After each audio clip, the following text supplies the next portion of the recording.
माळेगाव सहकारी साखर कारखान्याच्या मतमोजणीला सुरुवात झालेली आहे. पहिला निकाल देखील या ठिकाणी समोर आला आहे. राज्याचे उपमुख्यमंत्री ब वर्गातून निवडून आले याविषयी बोलण्यासाठी आपल्याबरोबर कारखान्याचे माजी अध्यक्ष रंजन काका तावरे आहेत. आपण त्यांच्याशी बातचीत करणार आहोत. काय सांगाल काका, आज पहिला निकाल जे तुमच्या विरोधात गेलेला आहे? हा निकाल विरोधात गेला वगैरे काही नाही. हा निकाल अपेक्षितच आम्हाला होता. 97 ला आमच्या 21 जागा आल्या, त्याही वेळेला ब वर्गाचा त्यांचाच आहे. 2000 ला बिनविरोधला त्यांचाच आहे. 2007 ला त्यांचाच आहे. 2015 लाही त्यांचाच निवडून आले. 2020 ला सुद्धा निवडून आलेला आहे आणि आज 25 लाही निवडून आलाय. म्हणजे ब वर्गाची जागा तुम्हाला अद्यापर्यंत जिंकताच आली नाही? अहो, ब वर्गाची तिकीट ज्याला दिलं जातं, जो ब वर्गात कधीच निवडून येत नाही त्यालाच ब वर्गात तिकीट दिलं जातं. आणि उपमुख्यमंत्री जरी उभे राहिले नसते, सामान्य कार्यकर्ता कोणी दिला असता तरी तो निवडून आला. काय सांगाल, अजित पवार यांनी निवडणूक अतिशय प्रतिष्ठेची केली. अजितरावांनी ही निवडणूक प्रतिष्ठेची केली, त्याच्या मागे त्यांचा स्वार्थ. एक तर पहिली गोष्ट, त्या निवडणुकीत उभे राहायची वेळ का आली हे त्यांनी आत्मचिंतन करावं. राज्यातला 1 नंबरचा भाव दिला म्हणून सांगत असताना सर्व गटातटाचं राजकारण सरळ दिसत नाही. आणि माझा फॉर्म आल्यानंतर कदाचित विरोधकातले उमेदवार डळमळीत होतील, सभासद राजाऊ माझं प्रेशर पडेल असं त्यांना वाटलं असावं. आम्ही तर त्यांना मुख्यमंत्री पदाच्या शुभेच्छा दिल्या होत्या. वास्तविक माळेगाव कारखान्यात उभं राहण्या इतपत काही नव्हतं.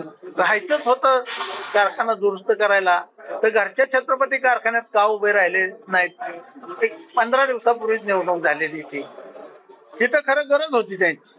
कारण तो कारखाना, त्यांचे आजोबा त्याचे संस्थापक संचालक, त्यांचे वडील तिथं व्हाईस चेअरमन डायरेक्टर, त्यांचे चुलते तिथं चेअरमन MD, आणि अजितराव स्वतः तावरेंची झाली त्या कारखान्याचे संचालक. असं असताना घरचा कारखाना एवढ्या प्रचंड अडचणीत आहे, तिथला सभासद माळेपेक्षा 700 रुपये टनाला कमी घेतोय हे त्यांनी त्यांच्या जाहीर भाषणात सांगितले. माझा 4000 टन ऊस आहे, 28 लाख रुपये दरवर्षी मला तोटा होतो हे ते स्वतः कबूल करतात. तो कारखाना दुरुस्त करण्यासाठी, त्या कारखान्यात अधिक महाराष्ट्रातला अधिकचा भाव देण्यासाठी त्यांनी तिथंच चेअरमन होणं गरजेचं होतं. तिथं का राहिले नाहीत? इथून पुढचा निकाल तुम्हाला कसा लागण अशी अपेक्षा आहे? इथून पुढचा निकाल वर्ग सभासद राज्यातून निवडून येणारे उमेदवार आहेत. ते सर्व उमेदवार सहकार वाचवण्यासाठी, आपला प्रपंच सावरण्यासाठी आणि लक्ष्मीचं मंदिर शाश्वतपणे टिकवण्यासाठी आमच्या गुरु शिष्याच्या जोडीच्या टीमला मतदान करतील आणि आमची टीम 20च्या 20 जागा आमच्या निवडून येतील हा विश्वास आहे. माळेगाव सहकारी साखर कारखान्याच्या निवडणुकीतील ब प्रवर्गातील पहिला निकाल समोर आला आहे. या निकालामध्ये उपमुख्यमंत्री अजित पवार हे विजयी झालेले आहेत. याविषयी बोलण्यासाठी आपल्या बरोबर माळेगाव सहकारी साखर कारखान्याचे चेअरमन केशव जगताप. काय सांगाल बापू, पहिला निकाल तुमच्या बाजूने आलाय? पहिला निकाल 91 मताने दादा विजयी झाले. दादांचं मनपूर्वक हार्दिक अभिनंदन करतो.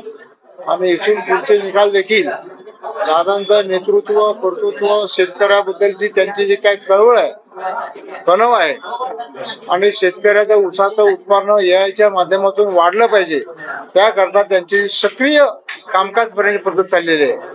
महाराष्ट्र गव्हर्नमेंटचे 9000 रुपये खर्च, महाराष्ट्र गव्हर्नमेंट 9000 रुपये खर्च देणार, VSI 8000 रुपये खर्च देणार, आणि राहिलेले 8000 रुपये सभासद आणि कारखाना या दोघांनी खर्च करायचा. म्हणजे इतका मोठा बोजा दादांनी शेतकऱ्या डोक्यावर जर कमी केला, प्रामाणिक हेतू हा की यांना परवडणार नाही, मग हे यांना इतका खर्च परवडणार नाही, ह्या AI मध्ये इन्व्हॉल्व्ह होणार नाहीत, आणि मग यांचं ऊसाचं उत्पादन वाढणार नाही, त्यांना मदत केली पाहिजे. त्यांचा स्वभाव पहिल्यापासून असा आहे, गरजू माणसाला मदत करायची आणि त्याला हात द्यायचा चांगला मदत. या ठिकाणी सर्वसामान्य माणूस देखील निवडून आला होता, मात्र उपमुख्यमंत्री अजित पवार स्वतः उभे राहिले. कशामुळे उभे राहिले? तर काय, ते ब वर्ग मतदारसंघामध्ये मतदार आहेत, ते 3 संस्थांनी त्यांना प्रतिनिधी पाठवलेलं आहे. भारतीय राज्यघटनेने दिलेला प्रत्येकाला अधिकार हा.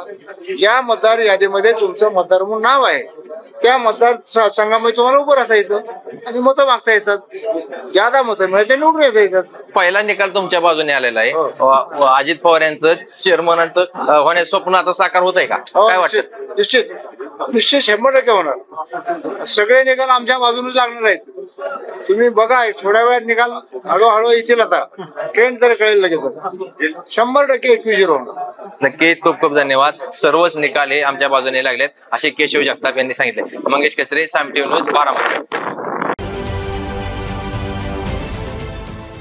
देश विदेशातील प्रत्येक घडामोडींचे लाईव्ह अपडेट मिळवण्यासाठी आता साम टीव्हीच्या सर्व सोशल मीडिया प्लॅटफॉर्मला लाईक, फॉलो आणि सबस्क्राईब करा. तसंच सर्व नोटिफिकेशनसाठी बेल आयकॉन प्रेस करायला विसरू नका.